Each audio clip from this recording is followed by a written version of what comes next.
자들이 먼저 좀 준비해야 될 것이 무엇입니까? 첫 번째 본론 요제 말씀 함께 읽겠습니다. 시작. 나에게 있는 우상들을 버려야 합니다. 하나님의 부르심을 받은 사람들은 뭔가 내가 세상에서 하나님 위해서 뭘 하겠다라고 해서 액션에 나서기 전에 먼저 내게 있는 우상부터 정리해야 돼요. 하나님 외에 내게 복을 주고 내가 그것을 믿고 따라가면 행하면 잘 될 것이라고 하나님의 자리를 자신 차지하고 있는 그거 먼저 정리해야 된다. 이렇게 이제 말씀을 드린 겁니다. 오늘 25절 말씀에도 하나님께서 기드온에게 바알의 제단을 헐며 그 곁에 아세라상을 찍으라 이렇게 얘기하고 있습니다. 기드온은 사사로 부르심을 받았으니 전쟁 준비하는 게 제일 급한 일일 텐데도 하나님께서는 그거 전에 바알의 제단을 허물고 아세라상을 찍으라. 그가 전쟁에서 승리하여 이스라엘을 구원하는 것과 지금 하나님께서 그에게 하라고 하시는 들이 도대체 무슨 상관이 있는지에 대해서 한번 살펴보도록 하겠습니다.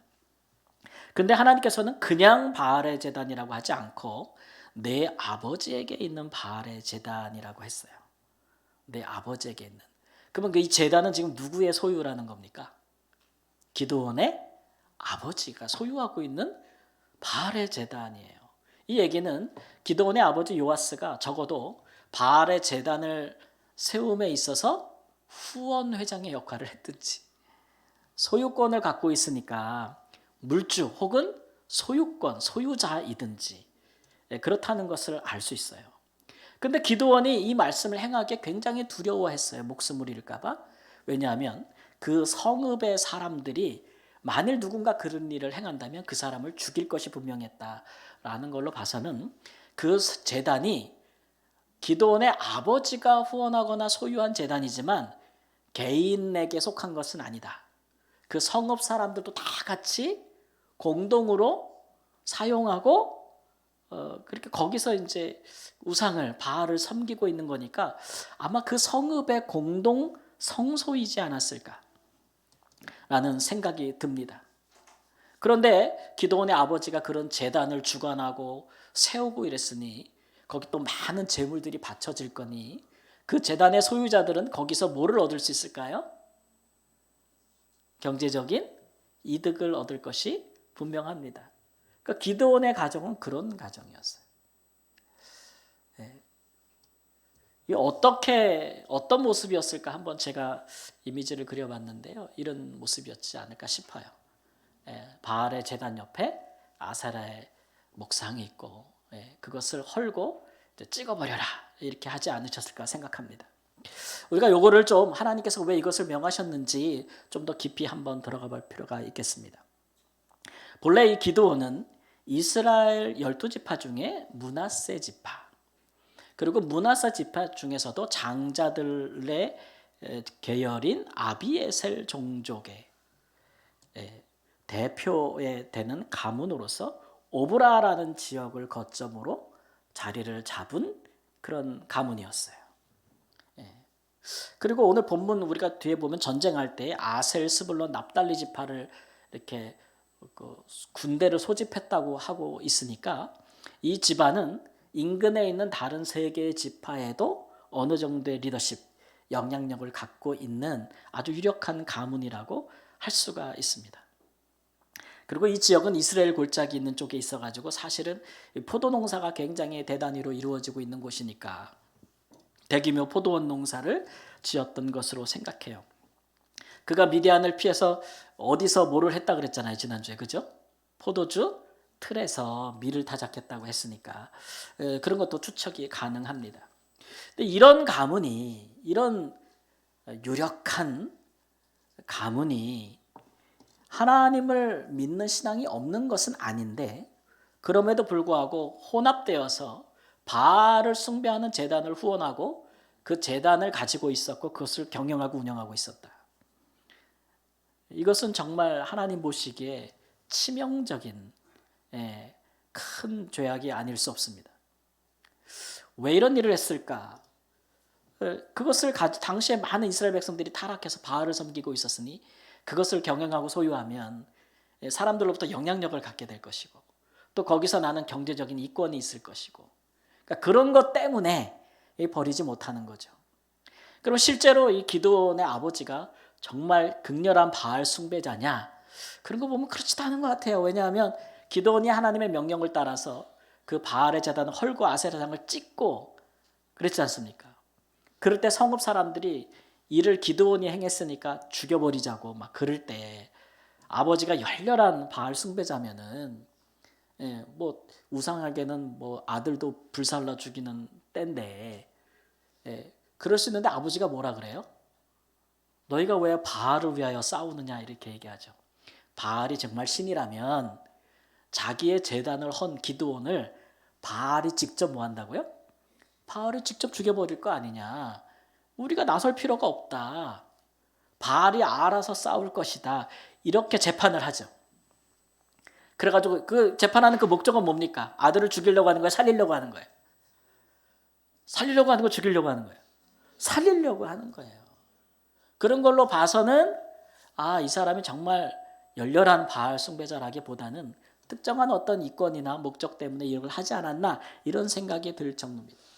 이 일 때문에 기드온은 별칭을 하나 얻었어요. 오늘 성경에 보니까 뭐라 그러냐면은 여룹바알이다 이런 얘기를 해요.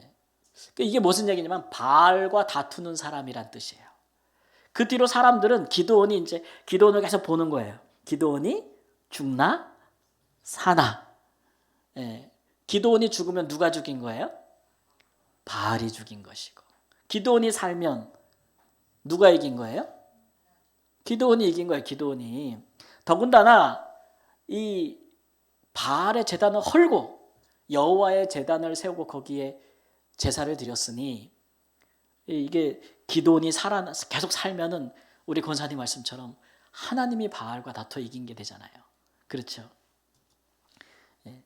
그래서 하나님께서는 기드온이 여룹바알이라는 칭호를 얻게 하셨습니다. 이렇게 되면요. 이게 이제 뭐가 달라지냐면 기드온이 나중에 미디안과 전쟁에서 이겼어요. 미디안과 전쟁에서 이겼어요.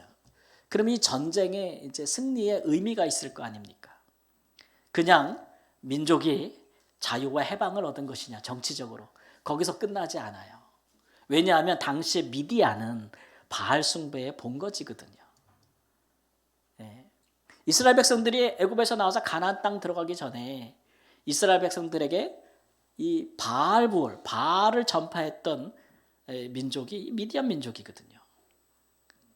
그러니까 기드온은 바알 파괴자가 된 것이고 그가 미디안과의 전쟁에서 이긴다면 단순히 군사적인 승리만이 아니라 바알을 완전히 파괴하는 그런 이미지를 얻게 되는 거예요. 의미를 얻게 되는 거예요. 우리 하나님 입장에서는 정말 일석이조죠. 일석이조. 일거양득. 또 뭐 있어요? 꽉 먹고 알 먹고 도랑치고 가재 잡고 마당 쓸고 돈 줍고 안 와단 분은 이제 일타 쌍피 그럼 화가 날 수도 있어요. 만일 이제 기드온이 이렇게 전쟁에 앞서서 하나님께서 하라 하신 이 여룹바알이 되는 과정이 없었다면 그리고 하나님 그냥 기드온에게 전쟁에 이길 수 있도록 도움만 주셨다면 여러분 어떤 일이 있었겠습니까? 전쟁에서 이긴 것이 누구 덕분에 이긴 것이 되겠습니까? 바알 덕분에 이긴 것이 됐을 것입니다. 왜냐하면 그 집안은 바알의 후원자가 아닙니까? 그러니까 여러분 우리 하나님이 얼마나 대단하신지 여러분 생각해 보세요.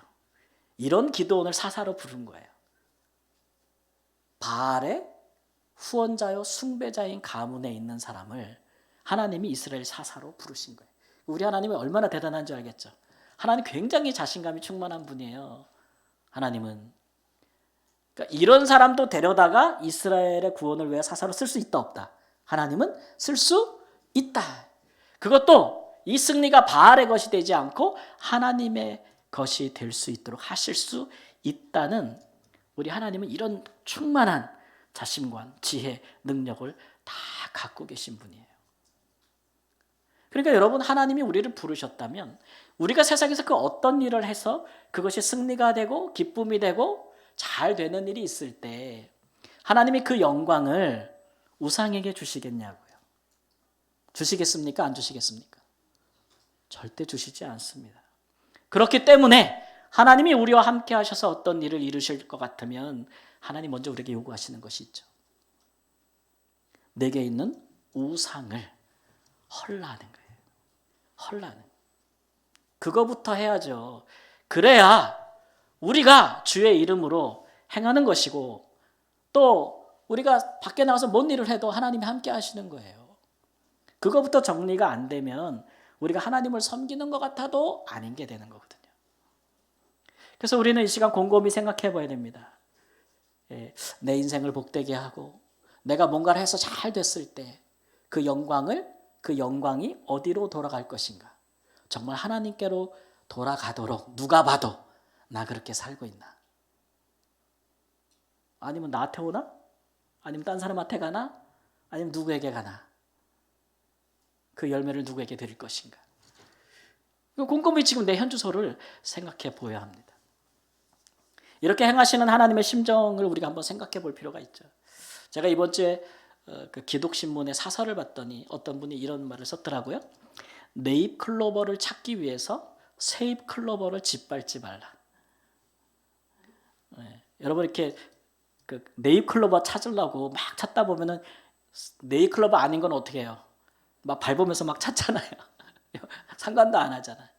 네잎 클로버가 뭐를 가져다 준다고 생각해요? 사람들은 행운을 가져다 준다고 생각해요. 원래 클로버의 꽃말은 행복이란 말이에요. 복이란 말인데, 근데 원래 새잎이에요, 다. 그렇죠? 근데 약 10,000분의 1 정도의 확률로 돌연변이가 생겨서 네잎자리가 나오기도 하고 더 많은 것이 나오기도 해요.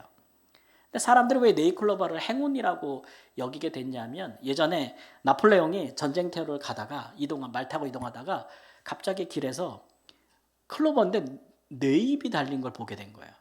신기하다 이래가지고 그걸 주우려고 고개를 숙이는 순간 총탄이 빗나간 거예요. 그래서 목숨을 부지했대.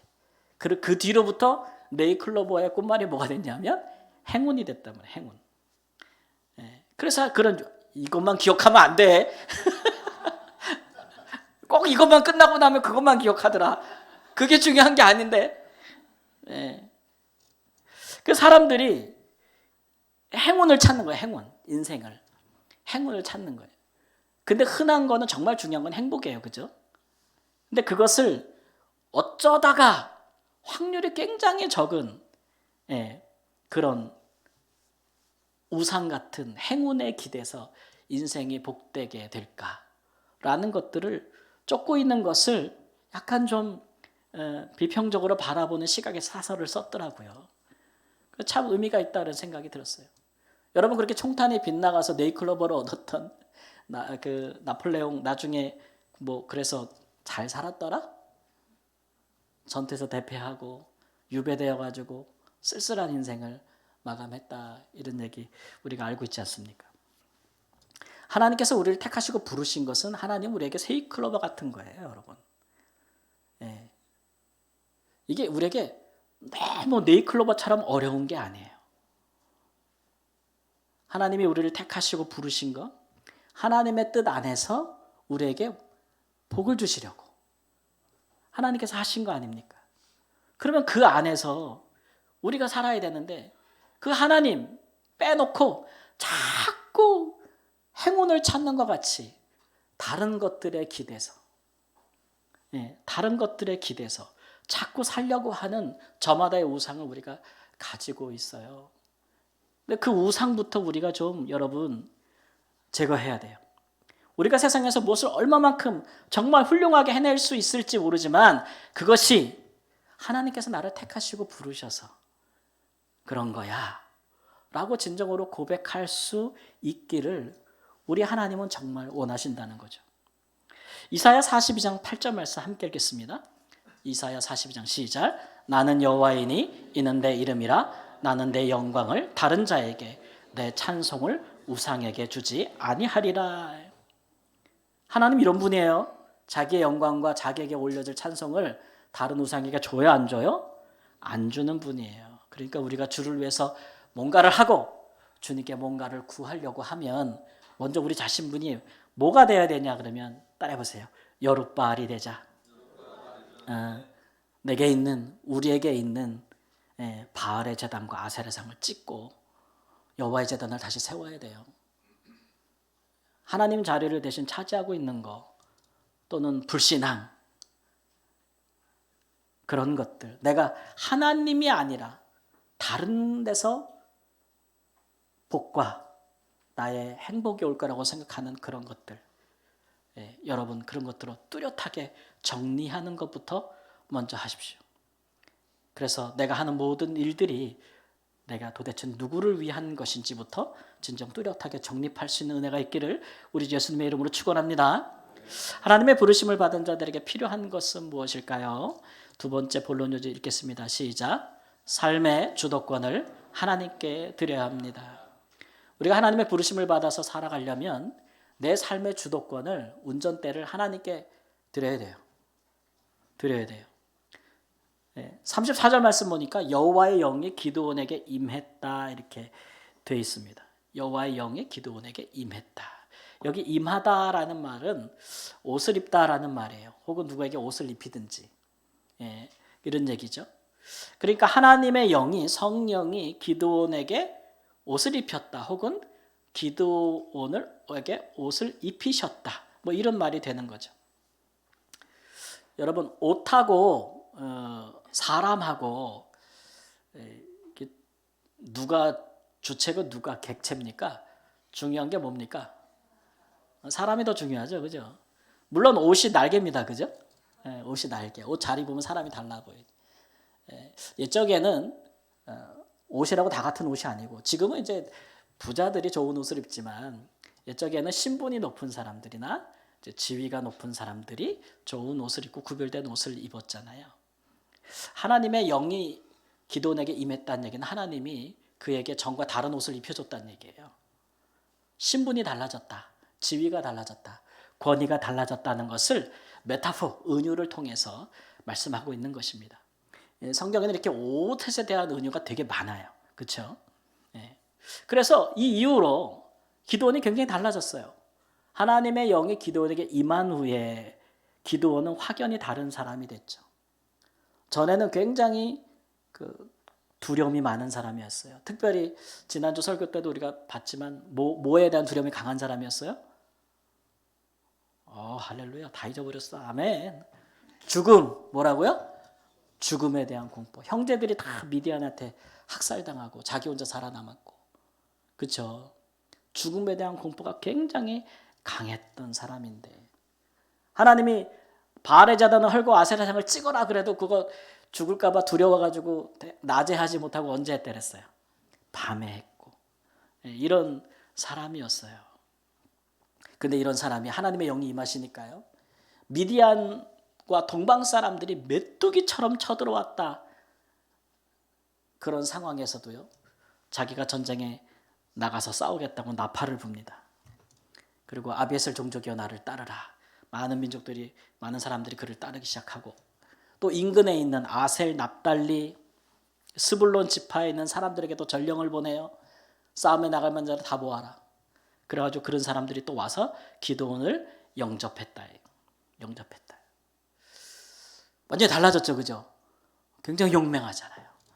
굉장히 용맹해졌어요. 어떻게 이런 일이 가능해졌을까? 두 가지인데, 하나는 일단 기드온이 여룻바알이 됐단 말이에요. 여룻바알. 그러니까 미디안이 바알의 본거지인데 거기랑 싸우는데 그 바알의 제단을 헌 이후에 기드온이 죽었어요, 안 죽었어요? 안 죽었잖아요. 바알과 싸워서 뭐 한 사람이에요? 이긴 사람이에요. 그러니까 나를 따르라 할 때 사람들이 우르르 따라가는 겁니다. 그게 하나님께서 하나 의도하신 거예요. 두 번째는, 이거는 이제 다른 사람들에게 하나님께서 의도하신 건데, 그렇다고 막상 본인도 강해져야 되는데 그거는 하나님의 영으로만 가능했던 거예요. 그래서 하나님의 영이 그에게 임한 거죠. 이 두 가지가 폭발력을 이룬 거예요. 폭발력을 이룬 거예요. 여러분, 굳이 따지자면 이 두 가지 중에 어떤 게 더 중요할까요? 사람들이 기드온이 누군지 막 이렇게 상황이 바뀌어서 기드온을 보는 눈이 달라진 거, 사람들이 그를 따르게 된 게 더 중요할까요? 기드온이 하나님의 사람으로 성령이 충만해져서 굉장히 담대하고 용맹해진 거, 이 두 가지 중에 어떤 게 더 중요할까요? 굳이 따지자면 둘 다 중요한데 두 개가 합쳐지니까 엄청난 시너지가 났는데 굳이 따지자면 후자가 더 중요합니다. 예, 여러분 왜냐하면 형편과 상황이 좋아지면 진짜 우리 좋죠. 너무 좋죠. 아마 대부분의 우리의 기도나 바람도 소망도 그런 쪽으로 하나님께 많이 향했을 겁니다. 하나님 이런 상황만 좀 바뀌면, 하나님 요것만 좀 바뀌면, 그래서 그렇게 될 수 있죠. 그러면 많이 좋아질 수 있어요. 근데 궁극적으로 우리의 신앙은 상황이 바뀌는 게 아니라 먼저 내가 바뀌는 거예요. 내가 바뀌어야, 상황만 바뀌고 내가 안 바뀌면 같은 상황은 계속 반복되거든요. 계속 반복됩니다, 여러분. 근데 내가 바뀌면 상황을 주도해 나갈 수 있고 반복되는 악순환적인 상황을 내가 끊을 수가 있거든요. 끊을 수가 있어요. 그렇기 때문에 진정으로 내가 변화되는 것이 더 중요하죠. 그러니까 내가 하나님의 영으로 충만해지는 것이 훨씬 더 중요하다. 내가 지혜가 있는 사람은 그런 편을 택하는 것이죠. 그래서 근데 우리가 이제 하나님 믿으면서 내가 변화될 수 있는 가장 좋은 방법이 뭐냐? 그러면 그게 성령이 우리에게 임하시는 거예요. 그만큼 좋은 방법이 없어요. 다른 방법도 있죠. 선을 행하고 사랑을 행하는 것도 행함으로써 우리에게 변화를 주기도 하지만 하나님만큼 우리를 변화시키는 분은 없습니다. 예수님께서도 그래서 마태복음 11장 말씀 함께 읽겠습니다. 너희가 악한 자라도 좋은 것으로 자식에게 줄 줄 알거든 하물며 하늘에 계신 너희 아버지께서 구하는 자에게 좋은 것으로 주시지 않겠느냐.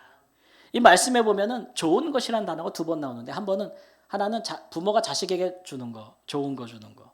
또 하나는 하나님이 우리에게 좋은 거 주는 거예요. 좋은 게 두 개 나오잖아요. 근데 성경 원어로 보면 헬라어가 두 개가 차이가 있어요. 앞에 부모가 자식에게 주는 것은 좋은 선물이에요. 좋은 물건. 그걸 준다는 거예요. 예, 예, 그래서 도마타 아가다 이렇게 돼 있어요. 근데 하나님께서 주시는 좋은 것은 선물이란 말이 없어. 그냥 좋다는 말만 있어요. 예, 그러니까 하나님이 우리에게 주시는 것은 아가다야. 그냥 그 자체로 본질적으로 좋은 선한 거예요. 누가는 그래서 이 말씀을 어떻게 해석했냐면 뒤에 있는 것을 뭐라고 해석했냐면 성령이라고 해석했어요. 누가복음에는 똑같은 구절을. 하나님이 주시는 것은 우리에게 가장 좋은 아주 그냥 본질적인 거 성령을 주신다는 거죠. 하나님을 주신다는 거예요. 우리에게. 그만큼 좋은 게 없다는 거예요. 제가 예를 하나 들어볼까요? 제가 어릴 때 선물을 많이 받아본 적은 없지만 그래도 선물을 받을 때 가장 좋았던 선물이 뭐냐 하면은 종합 과자 선물 세트. 과자 종합 선물 세트 있어요. 여러분 아시나요? 이렇게 한 박스 오는데 거기에 다 있어. 다 있어. 과자, 초콜릿, 사탕, 껌, 카라멜 막 이런 거 다 들어있어. 그러면 이거 완전 보물상자지 뭐. 하나하나 꺼내 먹는 맛으로 이제 너무 행복한데 그런 거를 이렇게 주시면은 꼭 아버지가 주시고는 잘 먹어라 그러지 않고 꼭 뭐 하나 달래요. 여러분도 그랬지 않아요? 뭐 다 주고는 이렇게 하나만 줘 이렇게 얘기하시는데 이거 다 아빠가 준 건데 근데 아빠한테 뭐 하나 그 중에 하나 주기가 아까워요, 좋아요? 아까워. 그것도 이해도 안 돼. 그럼 왜 달라 그러지? 이해도 잘 안 되죠. 네. 제가 이제 아빠가 돼서 애들한테 뭘 사준 적이 있어요. 그죠? 애들한테 뭐 사주고 먹을 거 막 사주고 저도 이렇게 뭘 사갖고 집에 들어가는 걸 좋아합니다. 우리 아버지를 닮았는지 하여튼간 그래서 이제 뭘 사갖고 들어가서 애들한테 주면 애들이 얼마나 좋아하는지 몰라요. 그럼 제가 그 모습을 보면서 뭐라 하냐면 야 그거 좀 하나 갖고 와봐 그렇게. 예. 여러분 그렇게 말하는 이유가 제가 아빠가 돼서 깨달았는데 그거 애들 먹는 과자 내가 먹고 싶어서 그러는 게 아니에요. 내가 곰곰이 생각해봤는데 그거 왜 그런 줄 아세요? 이거 누가 사준 거라는 거야? 아빠가 사준 거야. 그걸 애가 알아주길 바라는 거지. 이거 아빠가 사준 거야. 이런 거죠. 그래서 사실은 아이가 아빠를 많이 좋아했으면 하는 마음이 있는 거죠. 애가 좀 알아줬으면. 근데 애는 그거 알아요, 몰라요? 애는 몰라. 근데 아빠가 뭐 하나 이렇게, 야, 그 아빠도 좀 나눠 먹자 이렇게 말하기 전에 아이가 먼저 막 좋아하다가 그 중에 하나 갖고 와서 아버지도 이거 먼저 드셔보세요 라고 준다. 그런 아이 본 적 있어요? 본 적 있어요, 없어요? 어이, 그건 나네지, 나네. 진짜 나네지. 그런 애가 있으면 진짜 얘는 아빠 사랑하는 애야. 그러면 아빠가 그 자리에서 지갑이 열리는 거지. 네. 구하지도 않은 거야 주고 싶잖아요. 그런 거 아니에요, 여러분? 우리가 하나님을 신앙할 때에 우리에게 가장 좋은 것이 뭐냐면은 그게 내가 가장 좋아하는 게 하나님이어야 되는 거예요. 그게 우리의 신앙이에요. 내가 가장 사랑하는 게 하나님이어야 되는 거예요. 단순해요. 부모도 아니고 자식도 아니고 돈도 아닌 거예요. 그 부모님 공경하지 말라, 자식 사랑하지 말라, 돈 열심히 벌지 말라 그런 얘기 아니잖아요. 무슨 얘기냐면 그게 우상이 되게 하지는 말라는 거죠. 그게 전부가 되게 하지 말라는 거예요. 부모가 너의 전부, 자녀가 너의 전부, 돈이 나의 전부, 돈이 너의 전부, 명예가 전부, 권력이 전부가 되면 그게 우상입니다. 예, 그것이 너에게 복을 가져다 줄 것으로 생각하지 말라는 거죠.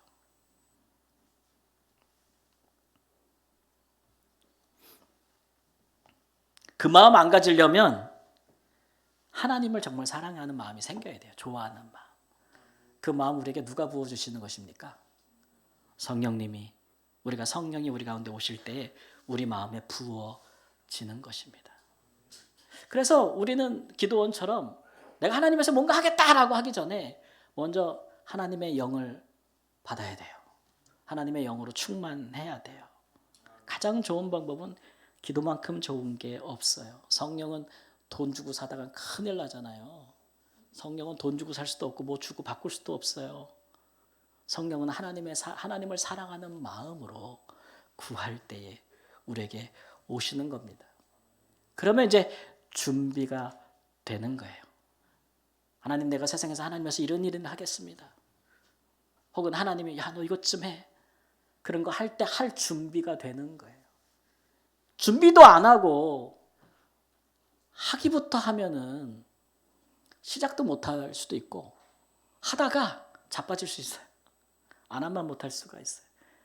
여러분, 이 겨울철에 막 몸이 너무 뻐근해 실내에만 있었더니 운동해야지 그러고 나가서부터 들이다 뛰기 시작해.